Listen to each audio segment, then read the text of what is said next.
क्या होगा जब एक साइंटिस्ट कपल अपनी बनाई नई इन्वेंशन से टाइम ट्रैवल करते हुए पूरे 60 साल फ्यूचर में पहुंच जाते हैं। ऐसा भविष्य जो कि उनके अपने समय से बहुत अलग था। ऊपर से दोनों ने अब तक इंसानी इतिहास की सबसे बड़ी खोज कर ली, यानी कि अब वे किसी भी टाइम में जाकर कुछ भी बदल सकते हैं। अब इससे आगे क्या होगा, सब कुछ चलिए शुरू से जानते हैं। 2025 के latest time travel sci-fi movie over times में कहानी की शुरुआत साल 1966 से होती है, जहां नोरा नाम की एक फिजिक्स प्रोफेसर अभी अपने कॉलेज में जाकर क्लास लेने लगी।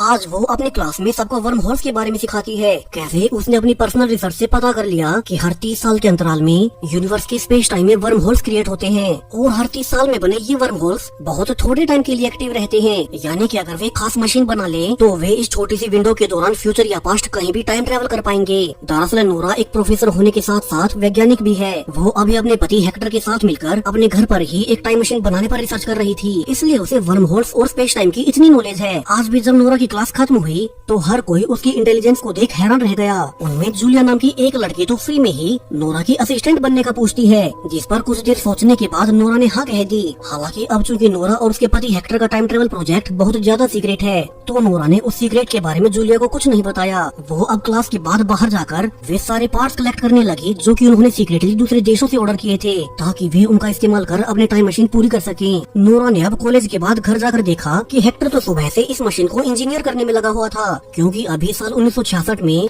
वो वर्म होल कुछ महीनों के लिए खुला है और अगर इस दौरान उनकी टाइम मशीन पूरी नहीं बनी तो वे आने वाले 30 साल तक कुछ नहीं कर पाएंगे। फिर सीधा वो वर्म होल साल 1996 में यानी कि 30 साल बाद ही जाकर खुलेगा। लेकिन अनफॉर्चुनेटली आज भी दोनों की लाख कोशिशों के बावजूद वो मशीन काम नहीं कर सकी। वे इतना तो समझ रहे थे कि उनकी मशीन में कोई प्रॉब्लम नहीं, बस उन्हें इसे चलाने के लिए ज्यादा एनर्जी चाहिए, क्योंकि यूनिवर्स के स्पेस टाइम को कर्व करने के लिए उन्हें बहुत अधिक मात्रा में एनर्जी चाहिए होती है। दोनों अब कुछ देर के लिए ब्रेक लेते हैं ताकि उनका दिमाग शांत हो सके और वे नए सिरे से सोच सकें। तभी थोड़ी ही देर बाद नोरा की छोटी बहन रेबेका उनके घर आई और वो उन्हें एक अच्छी खबर देती है कि वो प्रेग्नेंट है, इसलिए आज हेक्टर और नोरा को रात को डिनर के लिए उसके घर आना है। अब नोरा और हेक्टर रेबेका के लिए बहुत खुश थे, क्योंकि उन दोनों ने तो फैसला कर लिया था कि वे बच्चे ही पैदा नहीं करेंगे, मगर अब रेबेका के माँ बनने से वे भी अंकल और आंट तो बन ही जाएंगे। हालांकि उन्होंने माफी मांगते हुए कहा कि आज उनके सीक्रेट प्रोजेक्ट के लिए उनका मेन इन्वेस्टर मैक्स मीटिंग करने आने वाला है, तो वे उसके घर डिनर के लिए नहीं आ पाएंगे। अब शाम को जब मैक्स डिनर पर मिला तो उसने उनके प्रोजेक्ट की सिचुएशन पूछी, क्योंकि वो पिछले 1 साल से उनके इस टाइम मशीन वाले प्रोजेक्ट पर बहुत ज्यादा पैसे लगा चुका है। उसने दुनिया भर के अलग अलग देशों से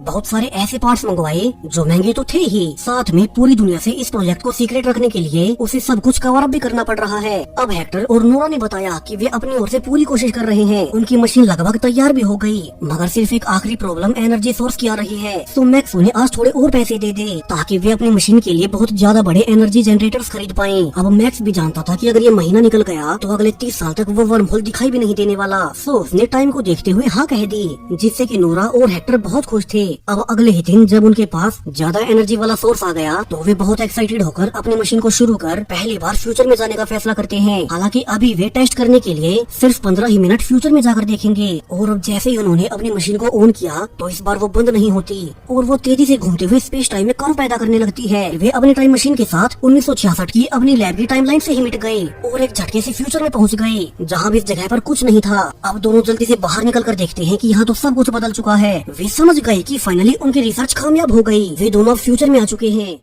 अब उनकी खुशी का कोई ठिकाना नहीं रहा। उन्हें पता था कि उन्होंने दुनिया की अब तक की सबसे बड़ी खोज कर ली है।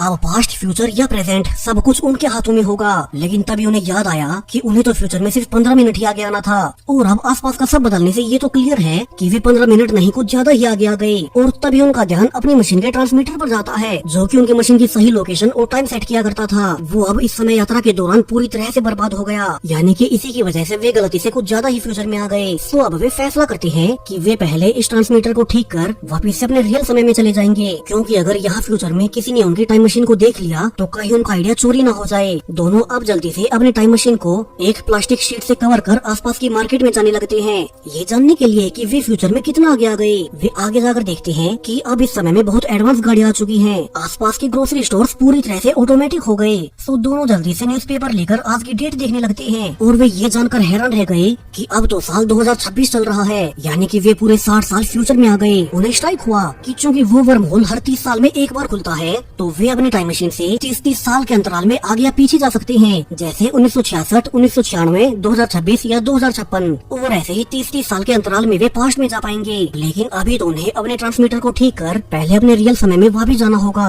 ताकि वे टाइम और लोकेशन सही से एडजस्ट कर सकें। अब दोनों इसके लिए नोरा की यूनिवर्सिटी में जाने का फैसला करते हैं, जहाँ के साइंस लैब में ट्रांसमीटर के पार्ट्स रखे होंगे। उन्हें जाते हुए पता भी चला कि अब तो यहाँ से यूनिवर्सिटी के लिए सीधी एक रैपिड फास्ट मेट्रो ट्रेन चलती है। वे इस समय की एडवांस टेक्नोलॉजी को देख बहुत प्रभावित हुए कि अब तो किसी को पैदल चलने की कोई जरूरत नहीं, ट्रांसपोर्ट सिस्टम एकदम टॉप नॉच पर पहुँच चुके हैं। दोनों सब कुछ नोटिस करते हुए आखिरकार यूनिवर्सिटी तक पहुँच ही गए। यहाँ उन्होंने ध्यान दिया कि अब यूनिवर्सिटी में हर तरफ वोक और फेमिनिस्ट नारे लिखे हुए थे। अब हेक्टर और नोरा जिस समय से आए हैं तब तो वहाँ की पूरी सोसाइटी कंजर्वेटिव आइडियोलॉजी रखा करती थी। खैर दोनों इस पर ज्यादा ध्यान न देते हुए आगे बढ़ने लगे और वे लैब वाले कमरे का ताला तोड़कर अंदर घुस जाते हैं। लेकिन तभी बाहर से 2 गार्ड्स ने आकर उन्हें अरेस्ट कर लिया। उन्हें लगा कि ये दोनों चोरी छिपे यूनिवर्सिटी में घुसकर सामान चुरा रहे होंगे। अब हेक्टर उन्हें अपना आईडी कार्ड देकर समझाने की कोशिश भी करता है कि नोरा पहले यहाँ काम कर चुकी है। लेकिन अब सरप्राइजिंगली गार्ड्स नोरा का नाम सुनते ही बोले कि वो तो कभी बहुत पहले इस कॉलेज में पढ़ाया करती थी और वो साल 1966 में ही अपने पति हेक्टर के साथ कहीं मिसिंग हो गई। अब हेक्टर ने कहा कि वे कहीं मिसिंग नहीं हुए थे, वे तो टाइम ट्रेवल कर प्रेजेंट टाइम यानी कि साल 2026 में आ गए हैं और उन्हें अपने समय में वापस जाने के लिए इस यूनिवर्सिटी की लैब से कुछ पार्ट्स चाहिए। अब गार्ड्स उनकी सारी बातें आगे बता देते हैं, जिसके बाद जल्द ही यूनिवर्सिटी की बूढ़ी प्रिंसिपल उनसे मिलने आ गई। उसने कहा कि ये दोनों सच बोल रहे हैं, उसे उन पर पूरा भरोसा है। और यहाँ से उसने रिवील किया कि वो कोई और नहीं बल्कि जूलिया है, वही जूलिया जो कि साल 1966 में नोरा की असिस्टेंट थी और वो उससे बहुत प्रभावित थी। वो अब साल 2026 में इसी यूनिवर्सिटी की प्रिंसिपल बन गई।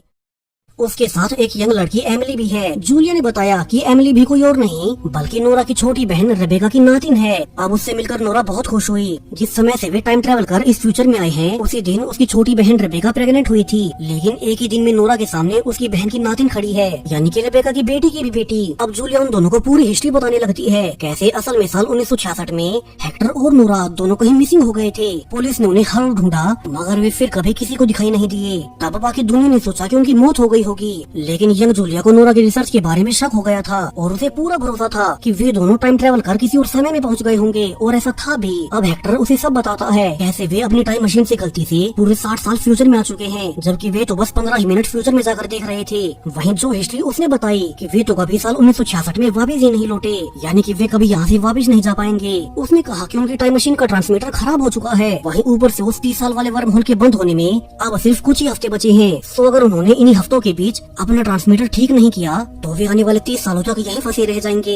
एमिली अब नोरा और हेक्टर को जाकर अपनी माँ से मिलवाती है और उसकी माँ भी हैरान रह गई कि उसकी मौसी तो अब उससे भी कम उम्र की है। शुरू में उसे भरोसा भी नहीं हुआ कि वो सच में ही उसकी माँ रेबेका की बड़ी बहन है, लेकिन नोरा उसे रेबेका के बारे में पुरानी बातें बताकर भरोसा दिलवा ही देती है कि वे सच में ही पास्ट से हैं। अब उन्हें पता चला कि जिस दिन वे 1966 में मिसिंग हो गए थे तो रेबेका उसी दिन से उन्हें ढूंढती रही, जिसके बाद उसे एक बेटी पैदा हुई और फिर एक एक्सीडेंट के दौरान उसकी मौत हो गई। अब ये सुनकर नोरा फैसला कर लेती है कि पहले वे समय के प्रवाह को समझेंगे और फिर वो अपने समय में जाकर अपनी छोटी बहन रेबेका को एक्सीडेंट में मरने से बचा लेगी।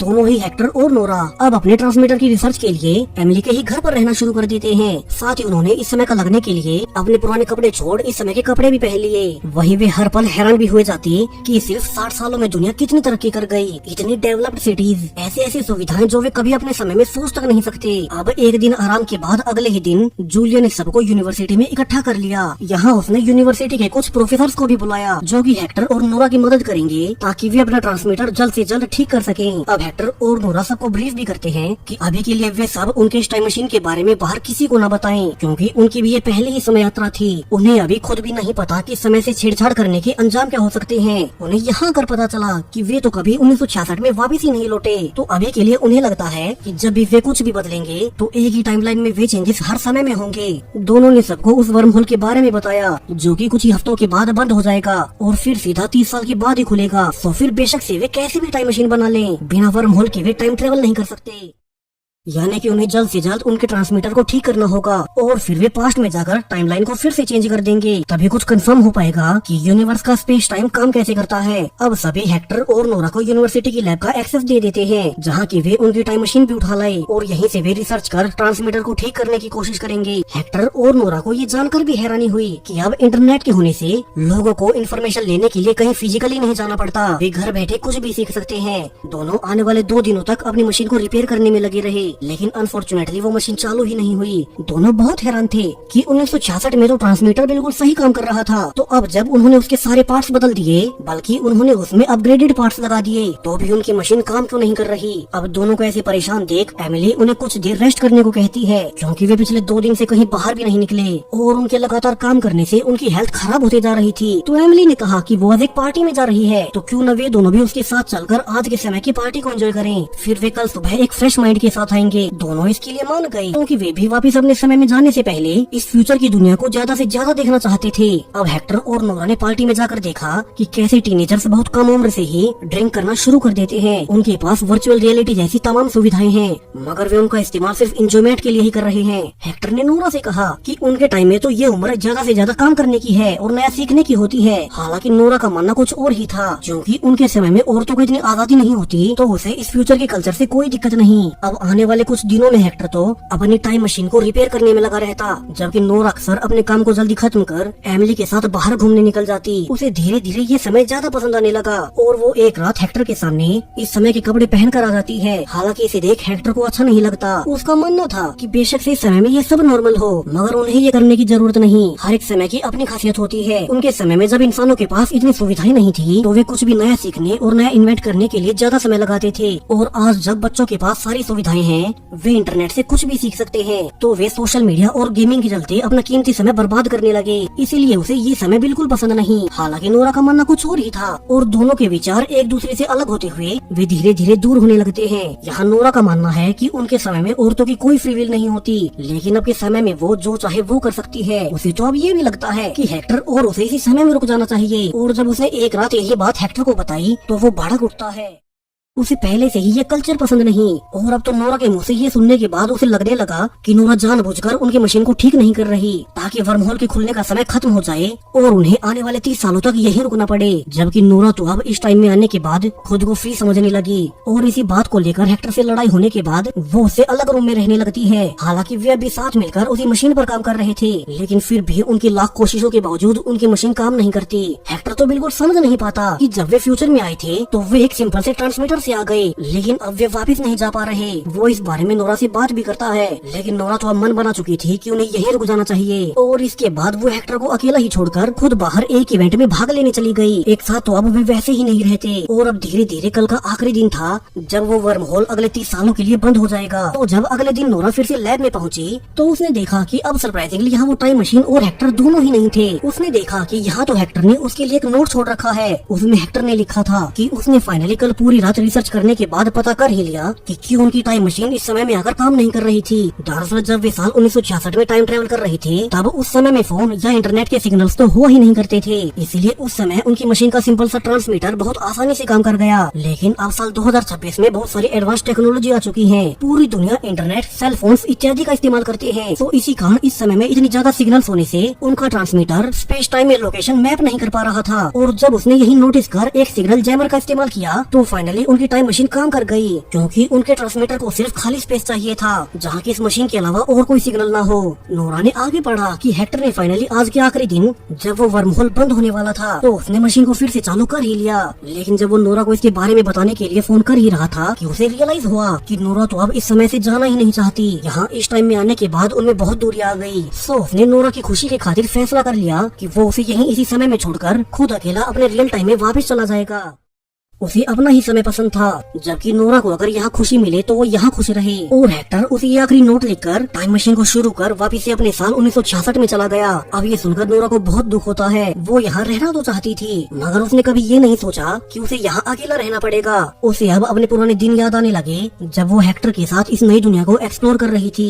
वे दोनों एक साथ इस अजनबी दुनिया में आने के बाद भी कभी नहीं डरे, क्योंकि उनके पास एक दूसरे का साथ था। लेकिन अब नोरा अकेली रह गई। वैसे भी उनकी टाइम मशीन तो चली ही गई, ऊपर से आज उस वर्महोल के बंद होने के बाद अब वो वापस भी नहीं जा सकेगी। नोरा अब ना चाहते हुए भी यही रहने लगी। उसने नोटिस किया कि अब धीरे धीरे हिस्ट्री ही बदल चुकी है। यानी कि पहले की हिस्ट्री में जब 1966 में वो और हेक्टर दोनों मिसिंग हुए थे, तो अब इस नई हिस्ट्री में सिर्फ वो मिसिंग हुई है। ऊपर से उसकी बहन रेबेका का भी इस नई हिस्ट्री में कभी एक्सीडेंट हुआ ही नहीं। इससे नोरा सब समझ गई कि हेक्टर ने ही वापस पास्ट में जाकर उसकी बहन को मरने से बचा लिया। उसे इन सब से इतना तो कंफर्म हो गया कि जो कुछ भी वे टाइम ट्रेवल कर बदलाव करते हैं, उससे ये एक ही करंट और मेन टाइमलाइन पूरी तरह से बदल जाती है। नोरा ने हेक्टर को जो कुछ भी कहा हो, उसके बावजूद उसने पास्ट में जाकर उसकी बहन को बचा लिया। अब धीरे धीरे समय बीतने लगता है। नोरा इसी समय में रहकर और बड़ी खोजें करती चली गई और वो बूढ़ी होते होते दुनिया के सबसे प्रसिद्ध वैज्ञानिकों में से एक बन गई। वहीं अब पास्ट में साल 1996 का समय दिखाया जाता है, जहाँ की हेक्टर अब अकेले रहते हुए बूढ़ा हो चुका था कि तभी अब उसके सामने उससे मिलने बूढ़ी नोरा आ गई। यानी कि उसने साल 2056 में जब वो वर्म होल फिर से खुला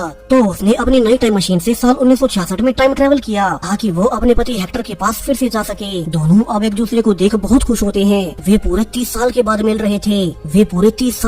रहे थे। हेक्टर तब साल 1966 में आकर अपने पसंद के समय में रहने लगा तो नोरा फ्यूचर में ही रिसर्च करती रही और उसने अपनी मनपसंद लाइफ जी। लेकिन उसका एक ही मकसद था कि वो कैसे भी करके अपने पति हेक्टर से मिल पाए और दोनों अब साल 1996 में इसी समय में रुककर अपने आगे की बची हुई लाइफ एक साथ बिताएंगे। और इसी हैप्पी एंडिंग के साथ हमारी आज की time travel feel good movie यहीं पर खत्म हो जाती है। सो चैनल को सब्सक्राइब करें और भी ऐसी ही नई टाइम ट्रेवल मूवीज के लिए। Thank you.